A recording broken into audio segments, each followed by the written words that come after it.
மாண்புமிகு பேரவைத் தலைவர் அவர்களே, கடந்த ஒரு வார காலமாக தமிழ்நாட்டில் என்னென்ன சட்ட ஒழுங்கு பிரச்சனை, போதைப் பொருளால் எத்தனை கொலைகள் நடந்திருக்கு அப்படிங்கிறது நான் மட்டுமல்ல, இங்கே இருக்கக்கூடிய அனைத்து கட்சி தலைவர்களும் இந்த அரசனுடைய கவனத்திற்கு நாங்கள் எடுத்துகிட்டு வந்தோம். தவிர அதற்கு நீங்கள் இது வரைக்கும் எந்த அமைச்சரும் அதற்கு சரியான பதில் சொல்லவே இல்லை. ஆனால் மாறாக உங்கள் ஆட்சியில் இப்படி நடந்தது, உங்கள் ஆட்சியில் இது நடந்தது அப்படின்று குறை சொல்லி கொண்டிருக்கிறார்கள். அது ஃபோட்டோ தான் காட்டினார், எஃப்ஐஆர் பதிவு பட்டிருக்கு அப்படின்னு சொன்னார்.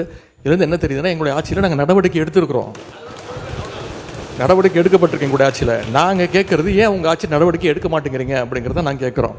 அவர் ஒரு ஃபோட்டோ காட்டுறாரு, ஒரு பேசி முடிக்கட்டும். அமைச்சர் அவர்கள் ஒரு ஃபோட்டோவை காட்டினார். இன்னொரு வீடியோ ஒன்று இருக்குது, அது எல்லாருமே பார்த்தாங்க, ஒட்டுமொத்த இந்தியாவே பார்த்துச்சு, உலகம் முழுக்க பார்த்தாங்க. இருக்கக்கூடிய அமைச்சர் ஒருத்தர் போதைப் பொருள் பவுடராக நுணுக்கி அதை என்ன பண்ணாருங்கிறத விளக்கம் கொடுத்துட்டார். போதும், அது விளக்கம் கொடுக்கவே இல்லை, விளக்கம் கொடுத்துட்டார், முடிஞ்சு போச்சு. அதை பற்றி பேச வேணாம், அவைக்குள்ள அதை மட்டும் நீக்கி விடுகிறேன். நீங்கள் பதில் சொல்லியாச்சு, உட்காருங்க. திரும்ப அதை பற்றி பேச வேண்டாம். கடந்த அவங்க திருப்பி குற்றச்சாட்டு வைக்கும்போது நாங்கள் அந்த குற்றச்சாட்டு வைக்குவோம். அது மட்டும் இல்லை, கடந்த 5 ஆண்டுகளாக போதைப் பொருட்களை ஒழிக்க நாங்கள் எங்களுடைய தலைவர், எங்களுடைய முதலமைச்சர் சரியான நடவடிக்கை எடுக்கவில்லை என்ற ஒரு கருத்து இங்கே வைக்கப்படுகிறது. அது தொடர்பாக சில கருத்துக்களை இங்கே நான் கூற விரும்புகின்றேன்.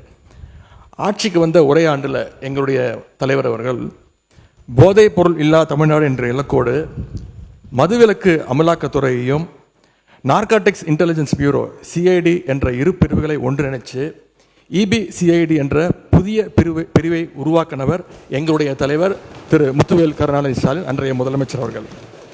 அவர் அன்றைக்கு அப்படி செயல்பட்டதால் தான் கடந்த 5 ஆண்டு கால திராவிட மாடல் ஆட்சியில் இதுவரை இல்லாத அளவுக்கு ஒரு விழிப்புணர்வை ஏற்படுத்தி போதைப் பொருட்களை தொடர்ந்து எங்களுடைய அரசு பறிமுதல் செஞ்சது.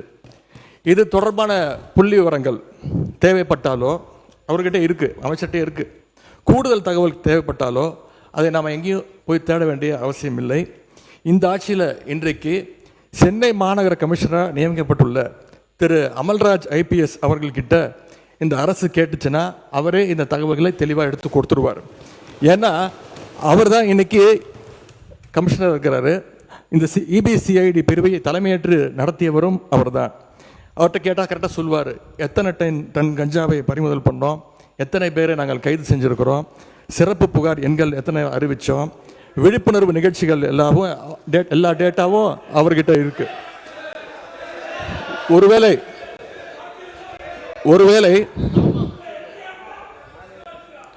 ஒருவேளை எங்களுடைய திராவிட மாடல் ஆட்சியில் போதைப் பொருளை தடுக்கிற செயல்பாடுகள் சரியாக நடக்கலை அப்படின்னு இந்த அரசு எங்களை குற்றம் சாட்டுச்சுன்னா நான் உங்ககிட்ட கேட்க வேண்டிய கேள்வி, அப்புறம் என்னத்துக்கு அந்த அவ்வளோ பெரிய அதிகாரியை இப்போ இவ்வளோ முக்கியத்துவம் வாய்ந்த சென்னை மாநகராட்சி ஆணையர் பொறுப்பில் போட்டிருக்கீங்க என்ற கேள்வியை இந்த அரசுக்கு வைக்கிறேன்.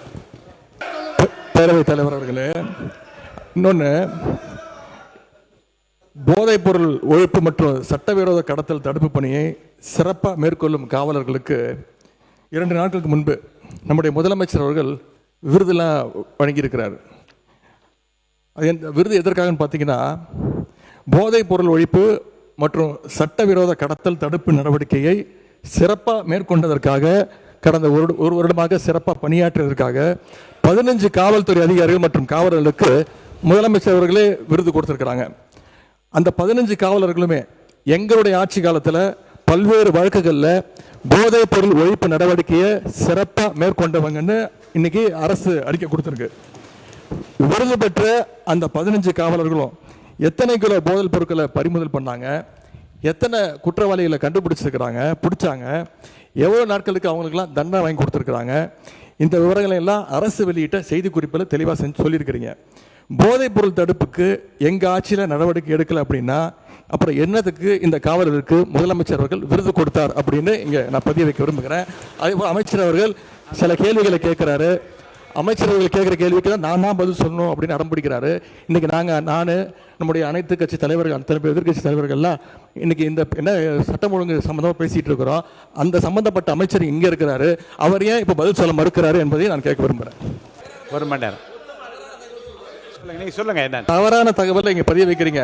இந்த திட்டத்தை கொண்டு வந்தது எங்களுடைய தலைவர் 2023ஆம் ஆண்டு தான் அறிமுகப்படுத்தப்பட்டது. எல்லாம் தெரிஞ்சுட்டு பேசுங்க.